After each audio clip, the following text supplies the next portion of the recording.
Good morning, 11th graders, and welcome back to Mr. Saldana's class. I have a surprise in store for you today.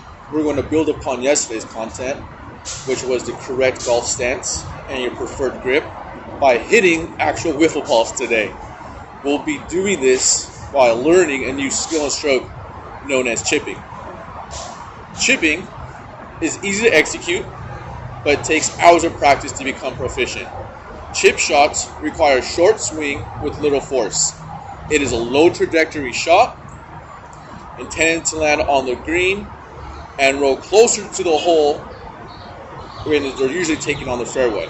So they land on the green and then they roll closer to the hole once they get some momentum. Producing a low trajectory shot with a sufficient roll requires an iron. The lower the iron, the lower the trajectory.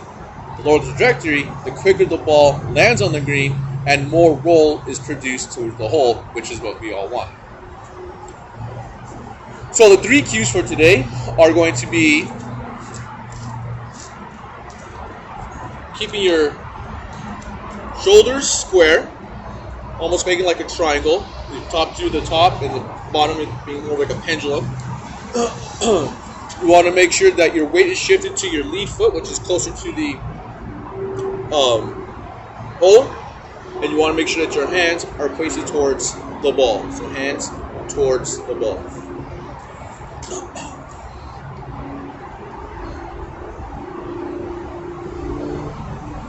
Also remember yesterday's grip, that we want to make sure that we're using the hands-on baseball grip for today's lesson, which gives us a little more flexibility to hold that cue, hold that club back. So I want everyone to go ahead and stand around and watch me. We're going to show a quick little demonstration. So shoulders, feet shoulder width apart, slightly bent, shoulders square, leaning forward the front leg or target leg, and then arms back. And last but not least, our stop and go signals are very, very important. We want to make sure that because we're using equipment that could potentially be dangerous, freeze means stop where you are and put your equipment down at your feet. And go means go. But you must wait until I verbally say go before performing the next task. Now, since everyone now knows the cues of shoulders being square, weight shifted, and wrist forward, we want to make sure that we're having a single, smooth motion, that the club is traveling back from the ball and then returns through the ball with the golfer in a balanced position. That's why you keep that weight on that front foot or target foot. Because the weight is shifted on the target side, there is no lower body movement. The shoulders generate all the force. The hands and arms naturally flow through the shoulders.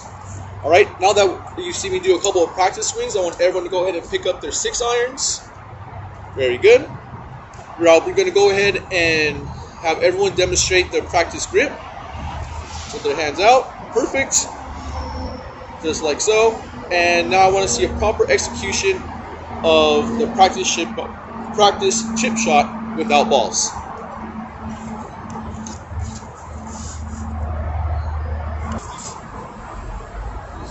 Alright everyone, now that we've done enough practice swings of our chip shot, now I'll do the real thing. So our first activity is going to be called the cone drill. Each student will have one 6-iron club, 4 cones, and 6 wiffle golf balls. Students will perform 6 chip shots with each ball. The goal is to have the ball land at the first cone and then roll to the second cone. Once everyone has taken all 6 shots, I will yell switch, which tells you to go ahead and pick up your 6-iron, pick up all 6 wiffle balls that you have now hit, and now start on the opposite side.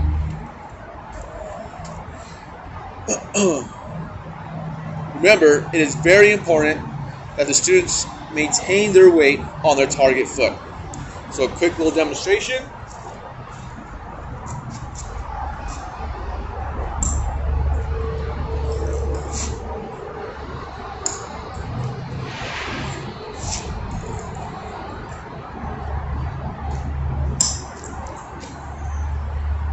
Okay, ready, begin.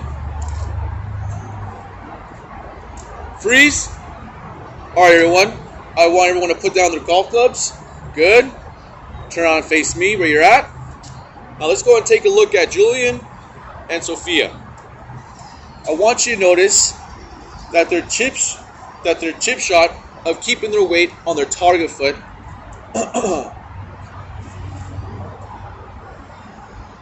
and how they're doing it the correct way. Notice how they're leaning forward, moving the racket back or the club back, and swinging through. Once again, notice how they're leaning forward, keeping that triangle, square shoulders, and leaning through. Good job. Remember, you want to make sure you're leaning on that front weight and going this way, not here and going back, which will create more of a loft on the ball. Now remember, if you're a beginner and this is a little more harder for you, you can always bring the cones a little closer so the targets are as far apart and you have less of a roll. Or if you're getting this down or you feel a little more advanced, you can always move the cones a little farther back, which will make it a little more challenging, and the balls will have farther to roll.